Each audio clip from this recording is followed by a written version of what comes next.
Hello art friends! Today we're going to be drawing art conspiracy theories. So I'm like everyone else, I've fallen down the theory rabbit hole a couple of times. And it got me thinking, okay, so there's Illuminati theories, crazy TV show theories, but what about art theories? And I found some way cool stuff. So warning, this video is going to get weird. Really weird. I mean, really, really weird. And I just want to say in advance that this is all in good fun, and sorry for what you're about to see. So first up, we have this Victorian painting by Henry Gillard Glendoni. I'm not sure on the actual title of the painting, because every source that I looked at kind of tiptoed around a bit about the title, but this one is really weird, very creepy. So in the painting, we have John Dee, Queen Elizabeth's astrologer. He kind of basically just did science things, but back then, it was believed to be magic. You can see in the painting, everyone looks completely entranced by John Dee. It's quite the show.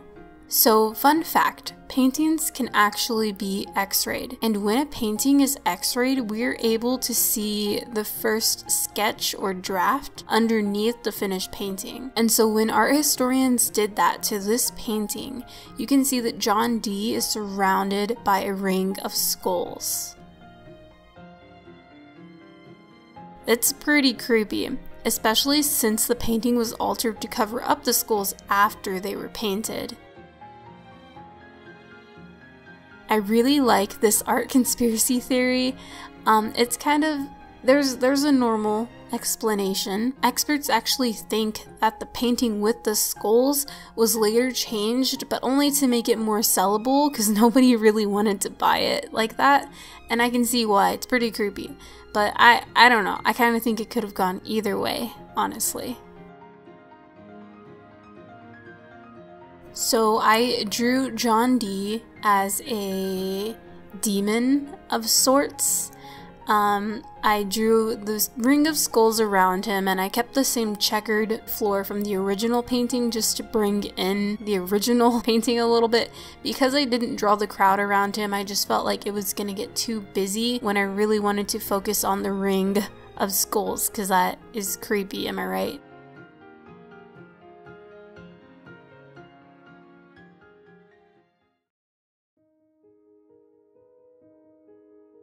So next up, we have quite possibly one of my favorite art pieces ever. I love art history. I love it. I love it, love it, love it. I never got to take an official art history class, but in high school, I did have an art class that did art history. So I've always loved art history. Hopefully this painting looks familiar to you. It's actually quite popular, and as dark and gory as it is, the theories behind it are quite the same. So this painting is one of the Black Paintings, which were a series of paintings painted by Francisco Goya, a Spanish romantic artist. It was said that in the later years of his life, he isolated himself in his house, afraid to go mad, and these paintings were the result of all of his frustrations with the world. They depicted his state of mind at the time, as they were very dark and disturbing, and not at all like his other works of art. These paintings were actually painted on the walls of his house. There were about 16 in total, 8 on the top floor and 8 on the bottom.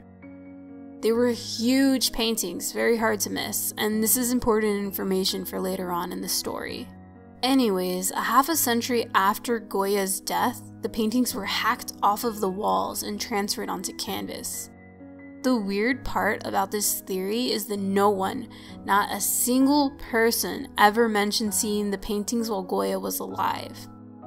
And he oftentimes had friends and associates over, and not one ever reported seeing his paintings. Like, that makes no sense. Why would no one ever mention these huge paintings that took up large portions of his wall? That makes no sense. So why does it matter that no one ever saw the paintings? A couple of years before Goya died, around the year 1823, he signed over his house to his grandson Mariano. The deed, however, was not discovered until 1946, which is about 100+ years later. But with the deed came the purchase contract, and on the purchase contract was a description of the house when it was sold to Mariano. The deed described 2 low-level dwellings, both 1 story high. 1 story, but the paintings were found on both the bottom and top levels of the house.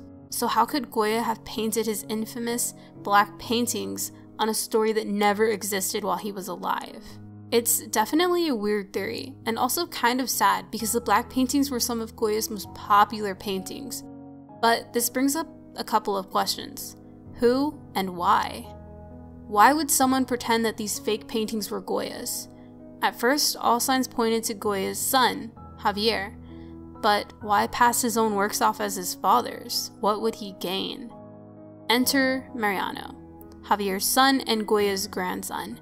It is believed that Javier never meant to pass off his own work as his dad's, but Mariano unfortunately was in need of cash, so he passed off his father's work as that of Francisco Goya in order to sell the house for more money. Although it might be easy for historians to look at the art and see if there are any differences, but it's not as easy as you think. Since the art was chopped off of the walls and restored, meaning that it was touched up in some places, it's understandable for the art to look a little different. What do you think? And lastly, aliens. So this wouldn't be a good conspiracy theory video without some aliens, am I right? Don't worry, I got you covered. I'm sure you've seen this painting before. But did you ever notice the huge frickin' UFO in the top right? This painting is very well known for depicting life other than humans. It shows Mary with an infant Jesus and Saint John. However, in the background there's a man and his dog very noticeably checking out a huge UFO. Crazy, right? And I know it's easy to write this one off as, okay, maybe he just painted something to keep the painting interesting, right? But why a UFO? Why? Like, this painting was done in the late 1400s. How would he have even known what a UFO was? And the UFO that he drew has lights and antennas. How would he know about lights and antennas unless he had seen something even remotely similar to it? It's pretty crazy to think of. But if you've never heard about this painting, it's probably because a lot of people write the UFO off as a cloud. And the lights?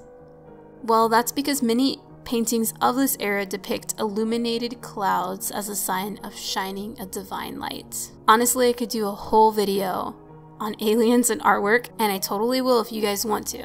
But yeah, so to show off these theories, I drew drawings of each one. And so for this one, I kind of just drew the artist and the alien kind of talking, and the aliens are like, is this good right here? They're posing for the artist. I don't know, that's all that I could think of to draw for this one.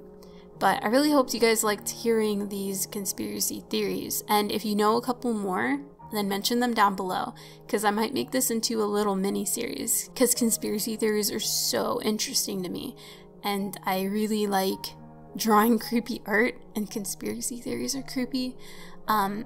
But yeah, that's gonna be it for this video. I hope you guys enjoyed. Thank you so much for watching, and I'll see you in the next video. Bye!